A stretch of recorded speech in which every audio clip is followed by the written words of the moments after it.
السلام عليكم ورحمة الله وبركاته. الحمد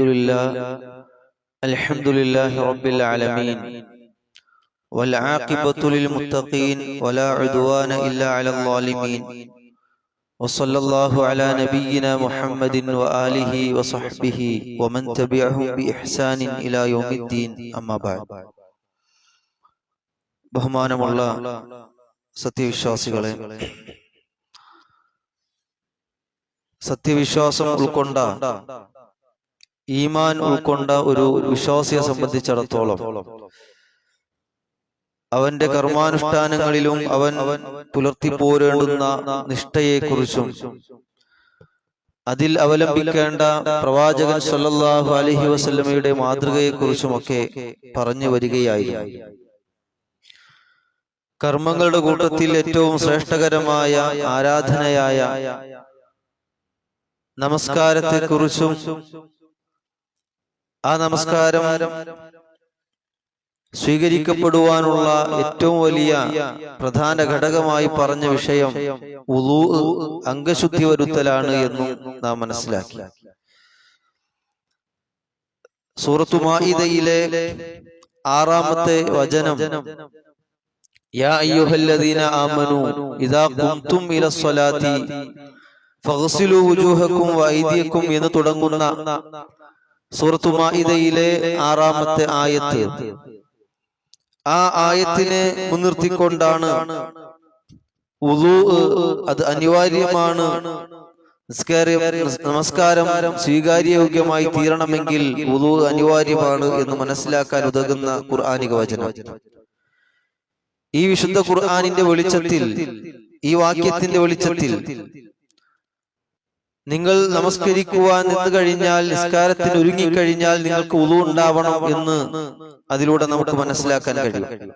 അതാണ് ഇദാ ഖുംതും ഇലസ്സലാത്തി എന്ന് പറഞ്ഞതിന്റെ താല്പര്യം.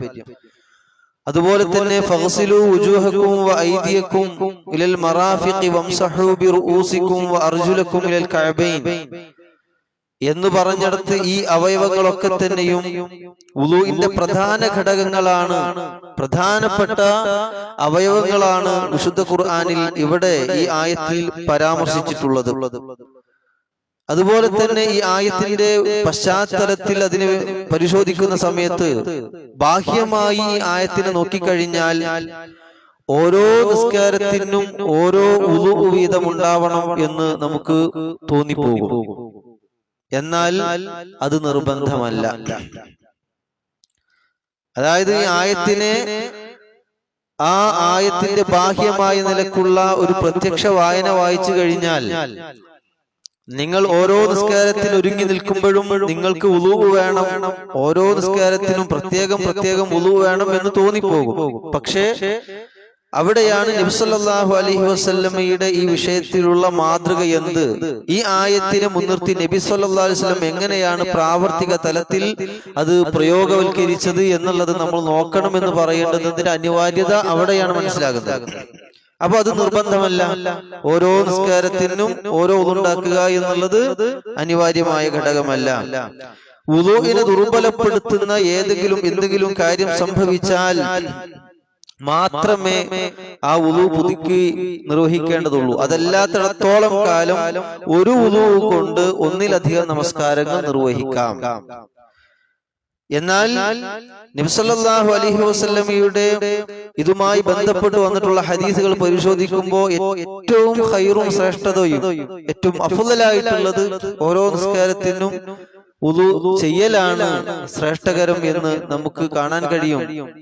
അസൗകര്യമില്ലെങ്കിൽ, പ്രയാസമില്ലെങ്കിൽ അതെല്ലാം സ്വീകരിക്കാവുന്നതാണ്. ഇപ്പൊ നമ്മള് വുളൂ എടുത്ത് പള്ളിയിൽ വന്ന് ഒരു ജമാഅത്ത് കഴിഞ്ഞ് അടുത്ത ജമാഅത്തിന് വരെ കാത്തിരിക്കുന്ന ആളുകൾ നമ്മുടെ കൂട്ടത്തിലുണ്ട്.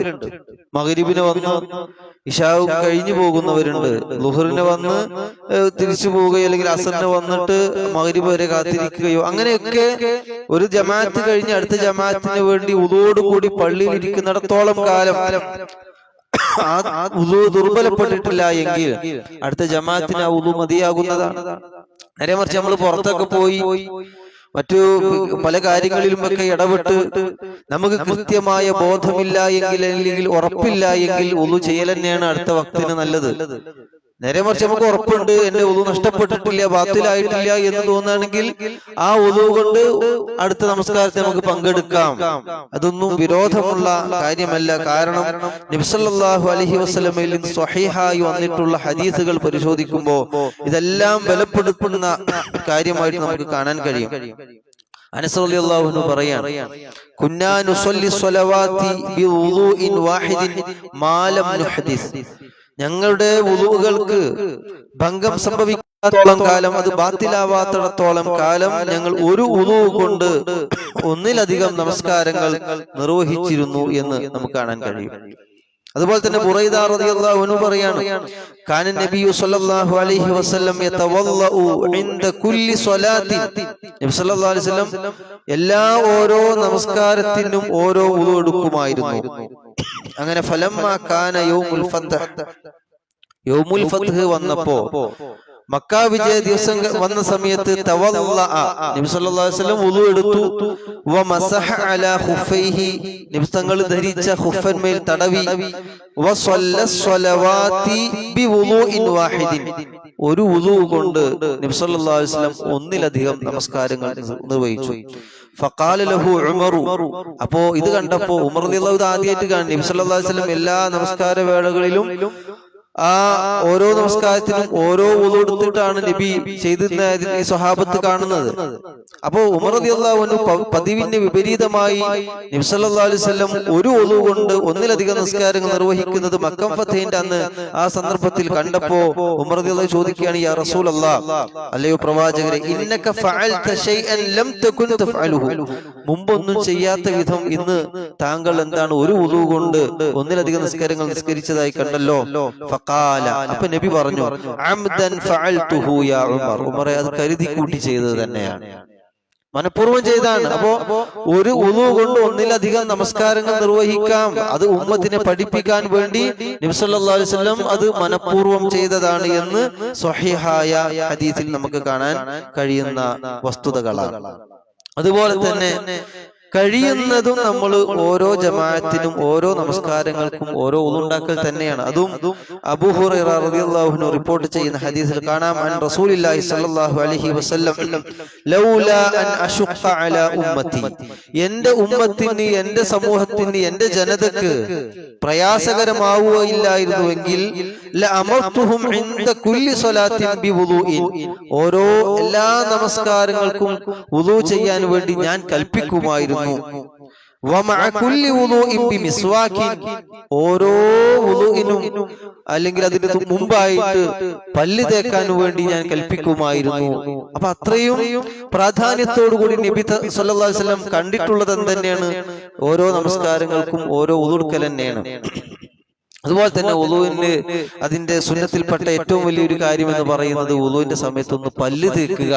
അത് പ്രവാചകൻ സല്ലല്ലാഹു അലൈഹി വസല്ലമയുടെ ചര്യയിൽ നമുക്ക് കാണാൻ കഴിയുന്ന കാര്യങ്ങളാണ്. അപ്പോ ഇങ്ങനെ വിശുദ്ധ ഖുർആനിന്റെയും ഹദീസിന്റെയും വെളിച്ചത്തിൽ വിഷയങ്ങൾ പഠിക്കാൻ ശ്രമിക്കുമ്പോ നമുക്ക് പ്രയാസങ്ങളില്ല, അല്ലെങ്കിൽ ആ നബിയും ഇസ്ലാം പഠിപ്പിച്ച വിഷയത്തിൽ ആ ഒരു റൂട്ടിൽ നിന്നുകൊണ്ട് ആ ഒരു വഴിയിൽ സഞ്ചരിക്കാൻ നമുക്ക് സാധിക്കും. നമ്മൾ ആധാരമാക്കേണ്ടത് വിശുദ്ധ ഖുർആനിനെയും നബി സല്ലല്ലാഹു അലൈഹി വസല്ലം ചര്യകളെയുമാണ്. അപ്പൊ ഇനി ഇൻഷാ അല്ലാഹ് നമ്മുടെ വുളുവിന്റെ സമയത്ത് അല്ലെങ്കിൽ വുളു എടുക്കുന്ന സമയത്ത് പല നബി സല്ലല്ലാഹു അലൈഹി വസല്ലം പഠിപ്പിക്കാത്ത പല കാര്യങ്ങളും വാചികമായിട്ടൊക്കെ അല്ലെങ്കിൽ പ്രാർത്ഥനാ രൂപത്തിലും ദിക്റിന്റെ രൂപത്തിലൊക്കെ പലതും വന്നിട്ടുണ്ട്. ഇൻഷാ അല്ലാഹ് അതുമായി ബന്ധപ്പെട്ട ചർച്ചകളും പഠനവും നമുക്ക് ഹദീസിന്റെയും പണ്ഡിത ഉദ്ധരണികളും ഒക്കെ വെച്ച് നമുക്ക് മനസ്സിലാക്കാവുന്നതാണ് ഇൻഷാ അല്ലാഹ്. അല്ലാഹു സുബ്ഹാനഹു വ തആല ഇൽമിനെ നല്ല രൂപത്തിൽ നാഫിആയ നിലയിൽ ഉപകാരപ്രദമായ നിലക്ക് പഠിക്കാനും ഉൾക്കൊള്ളുവാനും ജീവിതത്തിൽ പകർത്താനും അല്ലാഹു നമുക്കേവർക്കും തൗഫീഖ് പ്രദാനം ചെയ്ത് അനുഗ്രഹിക്കുമാറാവട്ടെ. റബ്ബനാ തഖബ്ബൽ മിന്നാ ഇന്നക അൻതസ് സമീഉൽ അലീം വതുബ് അലൈനാ ഇന്നക അൻത തവ്വാബുർ റഹീം. ആമീൻ ബിറഹ്മതിക യാ അർഹമർ റഹീമീൻ.